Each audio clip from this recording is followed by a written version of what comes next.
Hallelujah. प्रभु यीशु मसीह के मधुर नाम में आप सभी को प्रेमी सलाम। जय यीशु मानव सेवा में एक बार और आप सबका स्वागत है। Praise the Lord.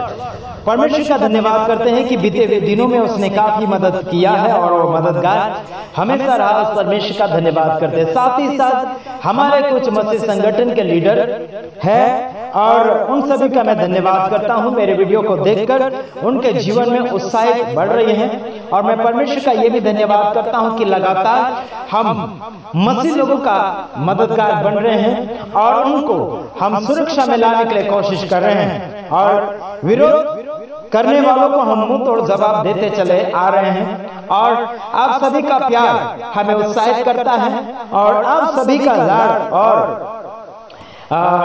उत्साहित करने वाला कमेंट, उस बात के लिए हम धन्यवाद करते हैं। Praise the Lord. और साथ ही साथ मैं आपको इतना कहना चाहता हूं, सत्य का आत्मा जब आपके जीवन में आ जाता है उसके बाद आप सत्य में जीना शुरू कर देते हैं। किस में जीना शुरू कर देते हैं? सत्य में जीना शुरू कर देते हैं। तो आइए हम कुछ वचनों के द्वारा बातचीत करेंगे। हालेलुया।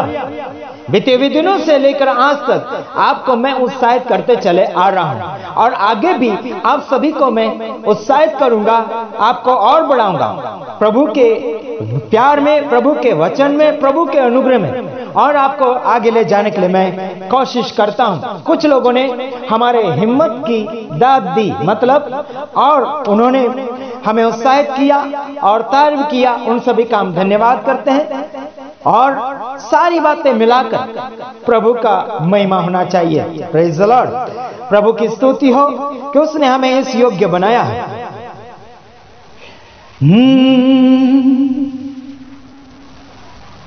हमें आभारी रे आभारी मान तो यीशुला। हालेलुया।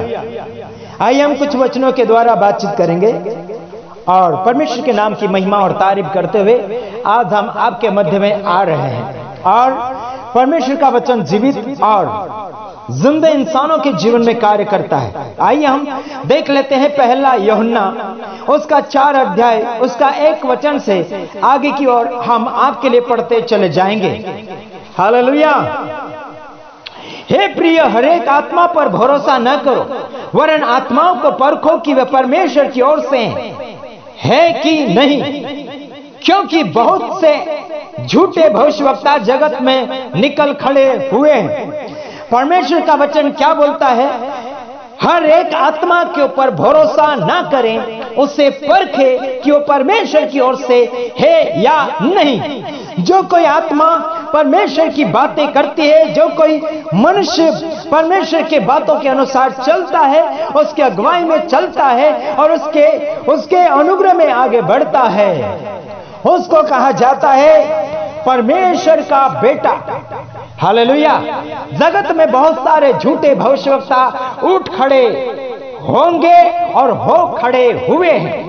याद रखिएगा, झूठे भविष्यवक्ताओं को कैसे परख सकते हैं, कैसे जान सकते हैं, कैसे उसे अनुभव कर सकते हैं? उनकी बोलचाल के द्वारा, उनकी करनी के अनुसार, उनके फलों के अनुसार आप उन्हें पहचान पाएंगे। हेलो, आगे पढ़ते हैं दूसरा वचन। परमेश्वर की आत्मा को तुम इस रीति से पहचान सकते हो कि जो कोई आत्मा मान लेती है कि यीशु मसीह शरीर में होकर आया है, वह परमेश्वर की ओर से है। जो कोई आत्मा मान लेता है कि यीशु मसीह शरीर में होकर आया है, वह परमेश्वर की ओर से है वह व्यक्ति। हेलो, अगर यीशु मसीह को नहीं मानता है, अगर यीशु मसीह को फॉलो नहीं करता है, यीशु मसीह के ऊपर विश्वास नहीं करता है, तो वो व्यक्ति झूठा है। समझ में आ रहे हैं? हेलो, परमेश्वर आखिर आत्मा है, बल्कि वो शरीर का रूप धारण करके जरूर आया था, वचन देहधारी हुआ था। हेलो, लेकिन आज वो आत्मा में है। जगत में बहुत सारे झूठे भविष्यवक्ता उठ खड़े होंगे जो तेल पानी बेच रहे हैं और नमक और मिट्टी बेच रहे हैं, प्रार्थना बेच रहे हैं और जो भाषाएं नहीं समझ में आती है उस भाषा को परमेश्वर की भाषा होने का दावा लोगों को सिखाया जा रहा है। ये सारे झूठे भविष्यवक्ताओं में से गिने जाते हैं। बड़े बड़े चिन्ह चमत्कार करेंगे और डुप्लीकेटिंग रीति से रुपया भी बनाएंगे। कई प्रार्थनाओं में हमने सुना और देखा भी है ना, सुना और देखा भी है। मैं एक जगह गया था, अहवा डांग यानी कि गुजरात के अंदर, वहां पर राम बाबू आए हुए थे और उन्होंने प्रार्थना की। प्रार्थना करने के बाद आमीन बोला तो लोगों के जेब में पैसे बढ़ गए। आखिर मेरे जेब में तो नहीं बढ़ा था, आखिर जो था वो भी उसने डलवा दिया। यानी कि जो कुछ पैसा जेब में है वो दान में डाल दो करके उन्होंने कहा, यानी कि और आशीष मिलेगा और कुछ महत्वपूर्ण आशीष आएगी। बहुत सारी बातें उन्होंने छेड़ी वहां पर, बल्कि बहुत लोगों के जेब में, उनके बटुए में, उनके पर्स में बहुत से पैसे बढ़े, है ना। किसी का 1000, किसी का 2000, किसी का और कुछ ज्यादा, किसी का और कुछ नीचे, बड़ा जरूर। हेलो एक्सक्यूज मी, ये पैसे आए तो आए कहां से? मेरे कहने का मतलब और सवाल है आपसे कि ये पैसे आए तो आए कहां से? प्रार्थना के द्वारा जो जेब में बढ़ गए। हेलो, इसका मतलब है किसी से उड़ाकर लाए या फिर डाका मार के लाए। अगर ये पैसा अगर बढ़ गया जेब में तो आया कहां से? ये सवाल है। जवाब कौन देगा? कोई नहीं दे पाएगा। इसका मतलब है जादूगरी कर रहे हैं। जादू जैसा पत्थर का 1 रुपया बना देता है, नोट बना देता है जादूगर। जैसे सांप वाला, पोपट वाला, है ना। तो आपको मैं इतना बताना चाहता हूं, भविष्य में ऐसा होगा भी और हो भी रहा है। डुप्लीकेटिंग पैसे, यानी कि अगर वो पैसा आया तो उसका नंबर क्या है ना, उसका नंबर क्या है? क्या सही में उस नंबर का नोट दूसरा नहीं है? अगर नहीं है तो इसका मतलब कहीं न कहीं से ये रुपया आया जरूर। बैंक से आया हो या फिर किसी के जेब से आया हो या फिर कहीं न कहीं से आया हो। प्रार्थना में आया तो आया कहां से? इन लोगों को पूछा जाए। हेलो एक्सक्यूज मी, अगर रुपया आया है तो कहीं न कहीं से आया जरूर, है ना। अगर कहीं न कहीं से आया तो किसी के परवानगी के बिना या फिर इजाजत के बिना वहां से उड़ाया गया या फिर गायब कर दिया गया, वहां से लाकर किसी के जेब में डाल दिया गया, किसी के पर्स में डाल दिया गया। इसका मतलब है ये जादूगर सेवक लोग हैं। समझ में आ रहा है? मेहनत का चाहिए, बाइबल कहती है मेहनत का चाहिए, 2 नंबर का नहीं चाहिए। एक्सक्यूज मी, समझ में आ रहा है? 2 नंबर का रुपया नहीं चाहिए, फुकट का भी नहीं चाहिए। मेहनत का फल मीठा होता है और मेहनत में मजा भी आता है। एक्सक्यूज मी, ध्यान दीजिएगा।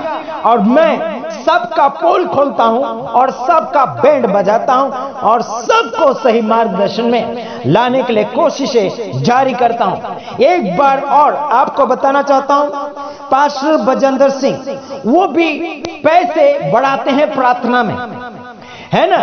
पैसे बढ़ाते प्रार्थना में, किसी का और ज्यादा बन गया, किसी का और ज्यादा बना, किसी का थोड़ा है उसमें और बड़ा।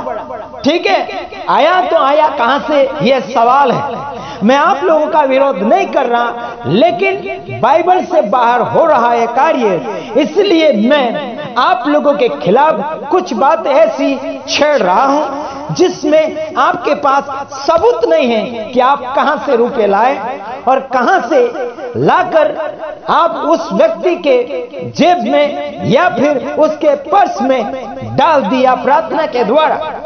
आए तो आए कहां से? उसका बायोडाटा मुझे चाहिए। अगर आया है कहीं से तो चोरी करके लाए या फिर उड़ा कर लाए या फिर डाका मार के लाए प्रार्थना में। और परमेश्वर तो डाका नहीं मारता। अगर नोटें आई है तो वो कहीं न कहीं से आया जरूर है। एक्सक्यूज मी, समझ रहे मेरे भाइयों बहनों? जादूगर सेवकों से सावधान। चमत्कार भले लाखों चमत्कार हो जाए उससे कोई मतलब नहीं, स्वर्ग से कोई संबंध नहीं चमत्कार से। चमत्कार करने वाले स्वर्ग में नहीं जाएंगे और चमत्कार करने वालों को यीशु मसीह निकम्मा और कुकर्मी कहता है। एक्सक्यूज में, बड़े बड़े चिन्ह चमत्कार करने वाले और बहुत से बड़े काम करने वाले यीशु मसीह को कहेंगे कि क्या हमने बड़े बड़े चिन्ह चमत्कार नहीं किए, मुर्दों को नहीं जिलाए, दुष्ट आत्मा को नहीं निकाला तेरे नाम से? यीशु उस घड़ी कह देगा कि ये कुकर्म करने वाले मैं तुम्हें नहीं जानता। इसका मतलब अगर यीशु मसीह आपको और मुझे नहीं जानता है तो फिर आपको और मुझे वैसा काम ही बंद कर देना चाहिए जिसमें यीशु आपको पहचानने में नकार देता है या फिर दूर करता है, आपसे नफरत करता है।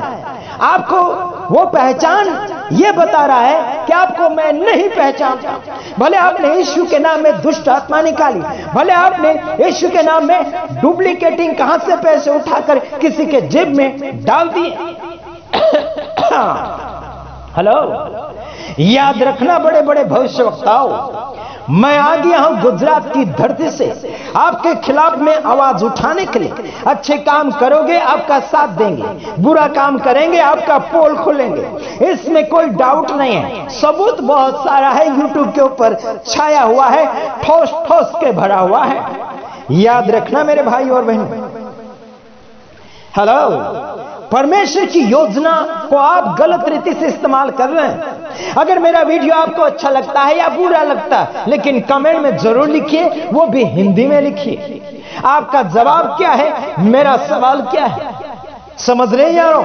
आगे लिखा, परमेश्वर की आत्मा को तुम इस रीति से पहचान सकते हो कि जो कोई आत्मा मान लेती है कि यीशु मसीह शरीर में होकर आया है, वह परमेश्वर की ओर से है। क्या यीशु मसीह शरीर में होकर आया? हाँ आया। यीशु मसीह गया? गया, लेकिन डुप्लीकेट कभी काम नहीं किया। क्या उसने किसी के जेब में पैसे बढ़ाए? क्या? खाने की बात अलग है। 5000 लोगों को खिलाया खाना आशीर्वाद करके, ठीक उस बात को मानते हैं, हाँ, लेकिन पैसा जो है उस बात को कैसे मान लें? मेरे जेब में पैसे बढ़ा के देखो और वही पैसा कहां से आया उसका बायोडाटा मैं पूछूंगा, क्योंकि आप भविष्यवक्ता है तो भविष्यवाणी ये भी इतनी भी करके बता देना कि ये पैसा कहां से आया। हेलो, एक्सक्यूज मी, आपके पास कोई प्रूफ नहीं मिलेगा। याद रखना, राम बाबू यानी कि बड़ा प्रचारक, बड़ा चमत्कारी है, और पंजाब के अंदर जो बजेंद्र सिंह पैसे प्रार्थना करके बना देता है लोगों की जेबों में। ध्यान रखना भाइयों, आपका मैं विरोधी नहीं, आपका प्रभु में भाई और रिश्ते में आपका छोटा भाई लगता हूं। इसके कारण मुझे आवाज तो उठाना ही पड़ेगा, क्योंकि आप लाखों लोगों को नरक की ओर ले जा रहे हैं और लुभावने वाली प्रार्थनाएं करते चले जा रहे हैं और लालच लोगों को दिलाया जा रहा है। प्रार्थना में, संदेश में लालच दी जा रही है और लोग लालच के कारण सोना चांदी रुपया दान डोनेशन डालते चले जा रहे हैं दान के बाल्टियों में या फिर डब्बों में। एक्सक्यूज मी, तो ध्यान दीजिएगा, ऐसे लूटोरों से सावधान रहिएगा। भले कोई भी हो, मैं मसीह लोगों का भी विरोध करूंगा और अन्य धर्म के कुछ गुंडों लोगों का भी मैं विरोध करूंगा। जो कोई गलत करेगा उसके खिलाफ में आशीष राजकुमार आवाज उठाता है, भले कोई भी हो धरती के ऊपर। याद रखना, मैं भगवानों का भी विरोध करता हूं और मैं सरकारों का भी विरोध करता हूं और राजनीतिक और अन्य जो जिनकी भावनाएं कुछ मूर्तियों के ऊपर है, उन मूर्तियों को भी मैं डांटता हूं और उनका पोल खोलने में माहिर हूं। आशीष राजकुमार कभी हार मानता नहीं और किसी को हार मानने नहीं देगा। याद रखना, आगे सुना देता हूं 1-2 वचन, फिर आपको मैं और कुछ बातें बताना चाहूंगा। 3रा वचन लिखा है, और जो कोई आत्मा को नहीं और जो कोई आत्मा यीशु को नहीं मानती वह परमेश्वर की ओर से नहीं। है, यही मसीह के विरोधी की आत्मा है, जिसकी चर्चा तुम सुन चुके हो कि वह आने वाला है और अब भी जगत में है। समझ रहे यारों? परमेश्वर की आत्मा को अगर मान लेते हैं अगर तो उसका है, अगर नहीं मानते तो विरोधी है। परमेश्वर की आत्मा क्या क्या करवाती है और वह आत्मा की अगुवाई के साथ ही होना चाहिए और उसको पूछना चाहिए कि ये रूप ये कहां से आए। समझ में आ रहा है कि नहीं आ रहा? भविष्यवाणी कुछ लोग कर रहे हैं, लेकिन इशारे के साथ बोलेंगे उस बहन का ऐसा है, उसका दुपट्टा ऐसा है, उसका कलर ही ऐसा है करके इशारा देकर भविष्यवाणियां करते हैं और नाम आधा अधूरा कहते हैं। इस अक्षर से है, कोई बोलेगा ए से है, कोई बोलेगा ई आई ऊ से है। अरे ये छोड़ो यार, ये छोड़ो गुचवाने वाली या अटकने वाली भविष्यवाणियां जिसमें कोई सबूत ओरिजिनल नहीं है, नहीं चलेगा। गुजरात के अंदर भी बहुत सारे ऐसे हैं, हवा डांग के अंदर इशारा करते हुए भविष्यवाणी करेंगे और अलग अलग जगह भी मैंने देखे इशारा करते हुए भविष्यवाणियां करेंगे। ये सारे डुप्लीकेट हैं, ये चोर और लफंगे हैं और केवल अपना जेब गर्म करने पर तुले हुए। क्या करने पर तुले? अपना जेब गरम करने के ऊपर तुले हुए, लोगों का मन लुभावने वाला करने पर तुले हुए और उनको बर्बाद करने पर तुले हुए। आत्मा क्या कहती है? जिसके कान हैं वो सुन ले। अगर आत्मा कहती है, आत्मिक कान होंगे तो व्यक्ति सुनेगा। संसारिक कान से संसार की आवाज सुनेंगे, बल्कि आत्मिक कान से आत्मा की आवाज को सुनेंगे। तो याद रखना मेरे भाइयों और बहनों, जगत में आ भी चुकी ऐसी आत्मा जो विरोधी आत्मा है, जो सही काम का विरोध करेगा और सही काम को खंडन कर दिया जाएगा। याद रखना मेरे यारों, परमेश्वर की आत्मा कोई डाउटता नहीं बताती। परमेश्वर की आत्मा आपको कोई इशारा नहीं करेगी। परमेश्वर का आत्मा खुलेआम और स्पष्ट रीति से बातचीत करती है, वो भी आत्मिक रीति में होकर बात करेगा। सांसारिक रूप से नहीं आत्मा है, बल्कि वह आत्मा में होकर आत्मा भेद की बातें बताती है आपके जीवन में। याद रखना मेरे भाई और बहनों, परमेश्वर का अनुग्रह आपके ऊपर हमेशा टिका रहना चाहिए। यही हम कोशिश जारी रखते हैं कि आप टिके रहें और आपकी आत्मा अमर रहे और आपका शरीर लगातार आत्मिक जीवन में बढ़ता चला जाए। यही हम आशा और ममता लगाए हुए हैं। आइए दूसरे वीडियो के साथ आ रहे हैं, तब तक ले गॉड ब्लेस यू।